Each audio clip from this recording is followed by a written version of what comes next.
2.5 साल जो व्यक्ति अपने कमरे में घर में ही बंद रहा हो, अपने कार्यकर्ताओं को भी ना मिल पाया हो, जो कोविड के डर से घर से नहीं निकला, उसको सत्ता से निकालने का काम उनके ही कार्यकर्ताओं ने किया है, जनता ने किया है। और जब अपनी विचारधारा को छोड़कर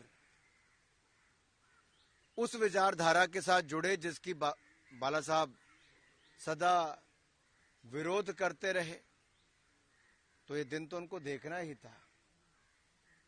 अब पछताए होत क्या जब चिड़िया चुग गई खेत। उद्धव साहब, अब तो सच्चाई का सामना करो। ये देश नहीं, दुनिया मानती है कि दुनिया के 160 देशों को दवाई और वैक्सीन देने का काम वैक्सीन मैत्री में भारत ने किया है। भारत में 220 करोड़ वैक्सीन मुफ्त में लगाने का कार्य ये भी मोदी सरकार ने किया है। और मोदी जी के ही प्रयासों से जब फंड का प्रावधान किया गया, हमारे वैज्ञानिकों को प्रेरित किया गया, तब जाकर ये वैक्सीन बन पाई। इंडिया के मैन्युफैक्चरर्स ने वैक्सीन बनाई और हर राज्य में घर घर तक वैक्सीन लगवाने का काम मोदी सरकार ने किया। आप तो उस समय कमरे में बंद थे, डर रहे थे। आप तो मुंबई की जनता और महाराष्ट्र की जनता को भूल चुके थे। मैं इतना ही कहूंगा, मोदी जी ने भूखमरी से भी और महामारी से बचाने का कार्य किया है। एक ऐसा नेता जिसने समय रहते नेतृत्व दिया देश को, महामारी से बचाने का भी, और अर्थव्यवस्था को बचाया ही नहीं, आज दुनिया की 5वीं सबसे बड़ी अर्थव्यवस्था के रूप में भारत को खड़ा किया है।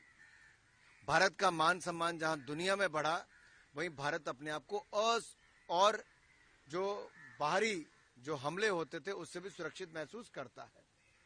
उद्धव जी ने तो उन पार्टियों से हाथ के हमले के बाद मूक दर्शक बन के बैठी थी, मौन साइलेंट मोड पर थी।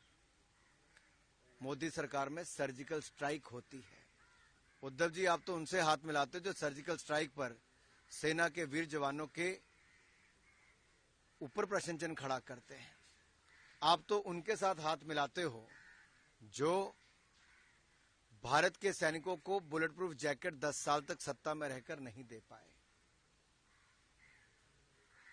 जिस तरीके से मणिपुर की बात भी की जा रही है, क्योंकि मणिपुर में जिस तरीके से हंगामा चालू है उसको उधर ध्यान देना चाहिए। महाराष्ट्र और मुंबई में घूमने से अच्छा मणिपुर में जाके देखिए। मैं 2 दिन पहले पालघर में था और उद्धव जी की सरकार में किस तरह से पालघर में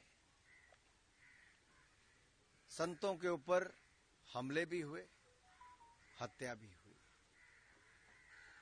और जिसके रहते संतगणों के ऊपर ये हुआ हो उसको तो शर्म करनी चाहिए। संजय राउत